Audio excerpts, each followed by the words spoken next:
नमस्कार। हाँ।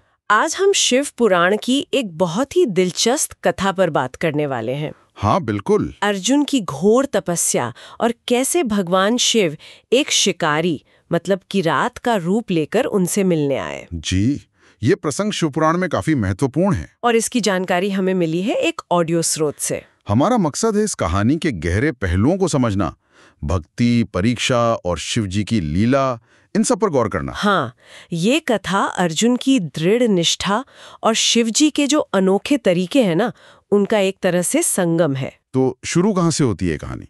अर्जुन तपस्या क्यों कर रहे थे? हाँ, तो व्यास जी के कहने पर अर्जुन इंद्रकील पर्वत पर गए थे तपस्या करने, अच्छा।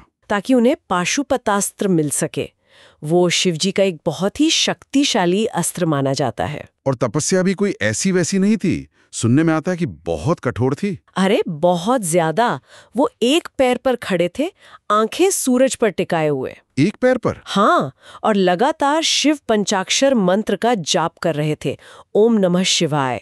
उनका तेज इतना बढ़ गया था, कहते हैं कि स्वर्ग में देवता भी मतलब हैरान रह गए। हाँ बिल्कुल, देवता भी विस्मित हो गए और यही हैरानी उन्हें शिवजी के पास ले गई। तो वो शिव जी के पास गए। जी, उन्होंने शिवजी से निवेदन किया कि प्रभु, ये मनुष्य इतनी कठोर तपस्या कर रहा है, इसका मनोरथ सिद्ध कीजिए। और शिव जी ने क्या कहा? शिवजी तो मुस्कुराए और उन्हें आश्वासन दिया कि वे देवताओं का कार्य सिद्ध करेंगे। कहा, चिंता मत करो। अच्छा, यहीं से कहानी में कुछ ट्विस्ट आता है। हाँ बिल्कुल, वो सुअर वाली बात। हाँ बिल्कुल, दुर्योधन ने असल में मूक नाम का एक दैत्य भेजा था अर्जुन को मारने के लिए। वो एक विशाल जंगली सुअर का रूप लेकर वहां आ धमका, पहाड़ हिलाता हुआ, पेड़ उखाड़ता हुआ, मतलब बड़ा भयंकर शोर करता हुआ आया। यहाँ अर्जुन का रिएक्शन देखने लायक है। उन्होंने क्या किया? ये बहुत दिलचस्प है। अर्जुन ने सुअर को देखते ही वो रुके, सोचा ये कौन है, इसका इरादा क्या लगता है। उन्होंने उसको परखा। हाँ, परखा। स्रोत में वर्णन है कि कैसे आंखों के भाव से मन की बात समझी जा सकती है। जैसे लाल आंखें हैं तो शायद शत्रुता का संकेत है। अच्छा।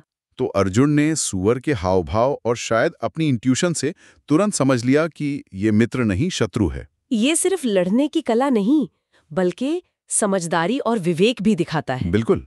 और उन्हें अपने गुरु की बात भी याद आई कि कष्ट देने वाले शत्रु का नाश करना ही धर्म है। तो उन्होंने अपना धनुष उठाया, गांडीव। हाँ, जैसे ही अर्जुन ने अपने गांडीव पर बाण चढ़ाया, उसी समय वहां भगवान शंकर भी प्रकट हो गए। लेकिन एक शिकारी के रूप में। हाँ, एक शिकारी यानी किरात के वेश में। उनके गण, शिवजी के साथी, वो भी वैसे ही शिकारी वेश में थे। ये थोड़ा अजीब नहीं? मतलब भगवान राजा या ब्राह्मण के वेश में क्यों नहीं आए, शिकारी ही क्यों? ये अच्छा सवाल है। देखिए, शायद इसलिए कि अर्जुन खुद एक योद्धा थे, क्षत्रिय थे, तो ये रूप उस माहौल के हिसाब से ठीक था। और शायद ये अर्जुन की परीक्षा भी थी। क्या वो बाहरी रूप रंग से आगे देखकर दिव्यता को पहचान सकते हैं? बात तो सही है। उनका उद्देश्य अर्जुन की रक्षा करना, उनकी भक्ति की गहराई को जांचना और उस दैत्य का संहार करना, ये सब था। तो क्या अर्जुन को कुछ शक हुआ कि ये कोई आम शिकारी नहीं है? हाँ, कुछ तो हुआ। कहते हैं कि उस शिकारी के शब्द सुनकर अर्जुन के मन में विचार आया, कहीं ये कल्याण करने वाले शिव तो नहीं? अच्छा। उन्हें कृष्ण, व्यास जी और देवताओं की बातें याद आईं। शिव जी की महिमा के बारे में जो सुना था, कि वो कैसे भक्तों की रक्षा करते हैं, कैसे परीक्षा लेते हैं और कैसे कष्ट देकर भी आखिर में भला ही करते हैं। हाँ बिल्कुल। मतलब उन्हें ये विश्वास था कि ये मुश्किल भी शायद शिवजी की ही कोई योजना हो सकती है। जैसे सोना आग में तप कर और शुद्ध होता है। सही कहा। बिल्कुल यही सोच। भक्त भी परीक्षाओं से निखरता है। इसी विश्वास के साथ वो फिर तैयार हो गए। और फिर वो पल आया जब दोनों ने, अर्जुन और वो शिकारी रूपी शिव, दोनों ने एक साथ सुअर पर बाण चलाया। जी, और यहाँ भी एक चमत्कार हुआ। क्या हुआ? शिवजी का बाण सुअर की पूंछ से घुसा और मुंह से निकलकर सीधा धरती में समा गया। अरे! जबकि अर्जुन का बाण मुंह से घुसा और पिछले हिस्से से निकलकर वहीं गिर गया। मतलब शिवजी का बाण ज्यादा शक्तिशाली था। हाँ, कह सकते हैं। दोनों के प्रहार से वो मायावी सुअर तुरंत मर गया। वाह, इसके बाद तो माहौल बदल गया होगा। हाँ बिल्कुल। देवताओं ने आकाश से फूल बरसाए, जय जयकार होने लगी। अर्जुन को भी बड़ी शांति और सुख मिला। उन्होंने शिवजी को पहचाना फिर? उन्होंने मन ही मन शिवजी की कृपा को याद किया, उनका नाम लिया और उन्हें प्रणाम किया। आगे की कहानी में फिर उनका संवाद होता है। तो इस पूरे प्रसंग से हम क्या सीख सकते हैं, मतलब मुख्य बातें क्या हैं? कई बातें हैं। पहली तो ये कि एकाग्र भक्ति में बहुत शक्ति होती है, जैसे अर्जुन की तपस्या में दिखी। सही।